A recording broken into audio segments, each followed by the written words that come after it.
Welcome to Ask Angela, relationship advice for love after trauma. I'm Angela Amias, here to help you navigate intimate relationships as I answer real questions about love, loss, and everything in between. This is where we untangle old patterns that keep us stuck and discover new possibilities for connection. Relationships after trauma need a different kind of wisdom, and I'm so glad you're here. Hey there. In this episode, I'm going to be answering Nicole's question. Nicole writes, I am in the middle of going through a breakup with my 1-year-old baby's father. We got pregnant right away after dating for a couple of months and decided to have our baby. It has been a very tumultuous relationship, as we both have our fair share of trauma. I felt there was genuine love and care for each other, but our traumas got the best of us. I do want to have a healthy relationship with a man and show my son what a healthy relationship looks like. But I'm also terrified of getting into another toxic relationship. I know it's going to take time to heal, but I'm wondering how much time a person should take to heal. Also, I am open to hearing any thoughts on dating or finding a healthy partner while having a child. I know it's important not to bring just whoever around our children. Dear Nicole, I deeply appreciate the sentiment at the heart of your letter, recognizing the generational legacy of trauma and committing to doing whatever it takes for the legacy to be resolved through your healing instead of passing it on to your child. It's courageous and inspiring work. Oftentimes, we only become aware of our childhood trauma when we're in the midst of reenacting it in a traumatic relationship with a partner. Your letter highlights something that is often overlooked in discussions of toxic relationships and the impact of trauma on intimacy. There are many relationships in which both partners are genuinely loving and want the best for the other person, and yet trauma still ends up creating toxic dynamics that are hurtful and destructive to both people. Our cultural love story is about falling in love and living happily ever after. And our cultural story about breakups focuses on the experience of falling out of love. We don't have a cultural story about loving someone and the heartbreak that ensues when we have to end that relationship because it's just not good for us or the other person. Letting down our guard in order to be close to another person often activates relational trauma. When we've been hurt in the past, we're aware that being open and unguarded means that we might get hurt again, and that's scary. The traumatized part of us that is dedicated to keeping us safe, even if it needs to keep everyone else at arm's length, is alert and hyper-reactive to any sign that we're about to be hurt or let down or betrayed. It lashes out or it withdraws to a safe emotional distance, or it sabotages intimacy in order to reestablish that safe distance. But then distance feels scary too, so we try to come close again. And so the cycle goes over and over again until one or both people realize that the relationship just isn't healthy. Leaving a relationship like this, in which there was genuine love and care alongside the toxic dynamics, is really hard, and it deserves time for healing.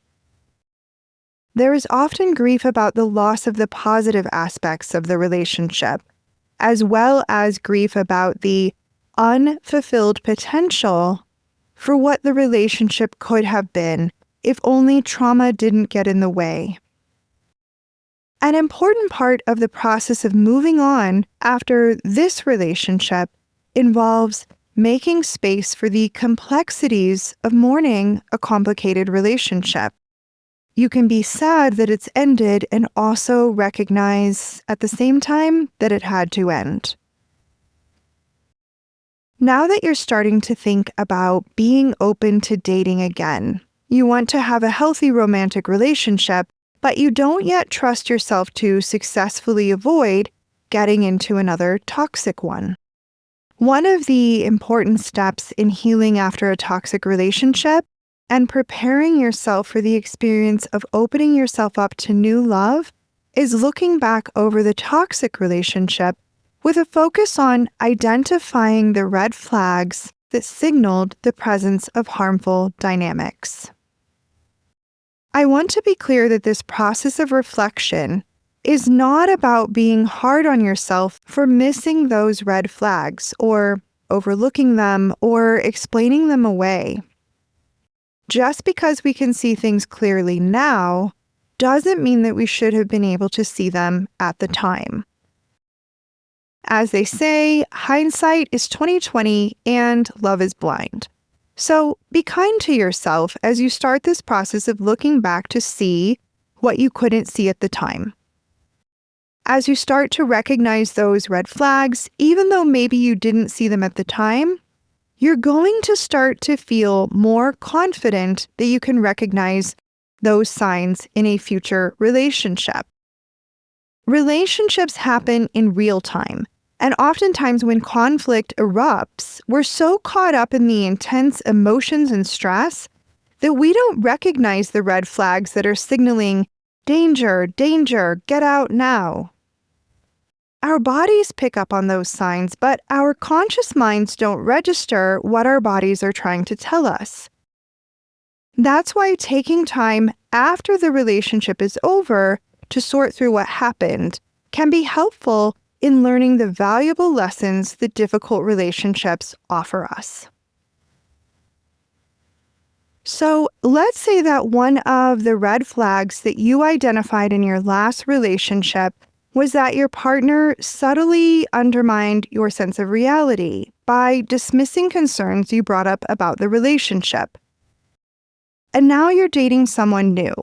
And a few months into the relationship, your new partner makes a joke that hurts your feelings, and when you say, "Ouch, that wasn't funny," they respond by rolling their eyes and saying, "Well, I didn't realize you had no sense of humor." Now, maybe in your last relationship, you would have dismissed a comment like that by telling yourself that they're having a bad day. Or you might have turned on yourself by saying, "Yeah, why am I so sensitive? It was only a joke." But now, because you're committed to listening to yourself and listening to your feelings, and you're more aware of the early ways in which relationship red flags show up, you pay closer attention. Maybe you respond by trying to talk about it more, saying something like, "That response doesn't feel good to me. If I share that something felt hurtful, I expect that you'll take it seriously rather than responding by telling me I don't have a sense of humor." The benefit of speaking up is that your new partner is going to give you further data about whether you're truly observing a red flag. So if they say, "Sorry, I think I was embarrassed that my joke didn't land. I should not have said that. Actually, you have a great sense of humor.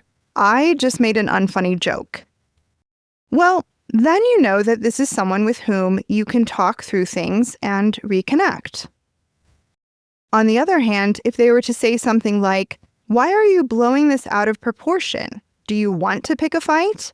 Then you know that you are interacting with someone who is unwilling to self-reflect, take responsibility for their actions, and make amends where that's needed. Instead, this is someone who will blame you if you raise a concern in your relationship.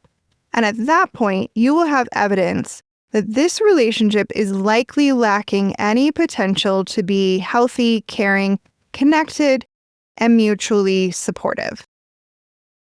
Trusting yourself is key to dating again. You need to trust yourself to be able to recognize red flags And you need to trust yourself to act on those red flags. In other words, you need to trust that you won't get hooked into hoping that a partner will grow and change, even when there's no actual indications that said partner is actually invested in changing and growing. You need to be able to trust that you can disengage from a relationship when it's clear that you're repeating patterns from the past. While there's no set timeline for how long it takes to heal after a breakup or after a toxic relationship, you can trust yourself to know when you're ready to wade back into the dating pool again. Having a support system will help with this.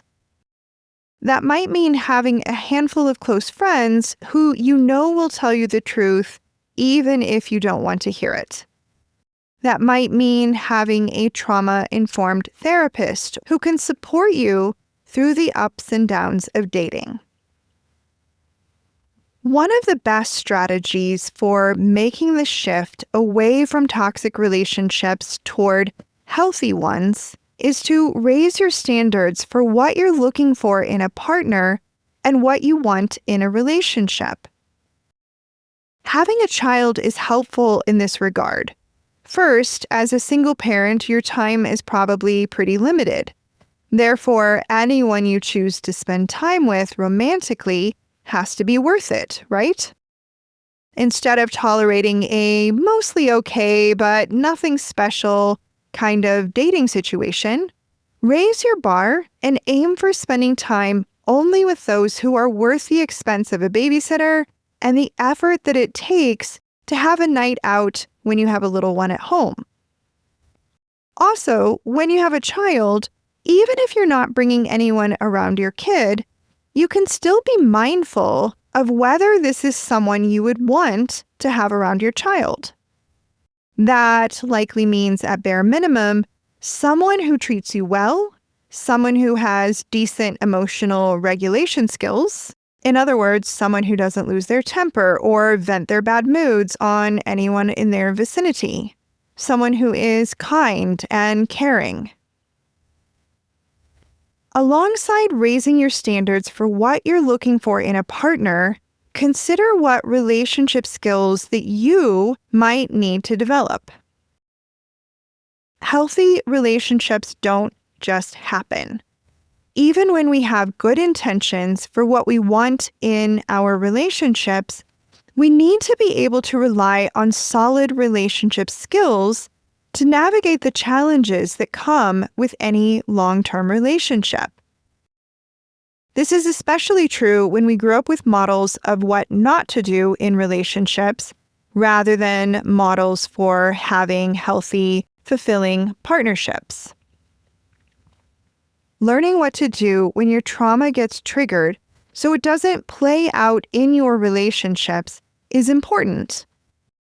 Knowing how to communicate through difficult topics, how to identify and talk about feelings, and how to navigate conflict will serve you well with your future romantic partner, and these relationship skills will also be equally valuable in your relationship with your child. Remember, you don't need to have a romantic relationship in order to teach your child what healthy relationships look like. Your relationship with your son is a place to practice developing those skills for having healthy relationships. Having a solid base of skills for healthy relationships is kind of like having a compass when you're navigating the wilderness. It doesn't mean that you won't encounter rocky terrain. It doesn't prevent you from stumbling or even taking a wrong turn at times. But having strong relationship skills does give you a way to reorient yourself every time you get off track. And when you've taken the time to reflect on what went wrong in your last relationship and what you want for your future relationship, you also have an inner guidance system that's going to tell you, this feels wrong and uncomfortably familiar. Or, yes, this feels strange, but I like it. I could get used to someone being nice to me, even when they're having a bad day. And on that note, Nicole, that's my wish for you. To create a life with your child and your future partner that doesn't resemble your past, that feels new and good and strange in ways that help you know you're in the unfamiliar territory of love that's genuine and true and also healthy and nourishing. And on that note, listener, thanks for tuning in. That's it for this episode of Ask Angela, Relationship Advice for Love After Trauma. If something in this episode resonated with you, come join the conversation at askangela.co. And if you'd like to submit a question of your own to be considered for a future episode, you can also do that at askangela.co. I'll be back soon with another episode, and until then, lots of love.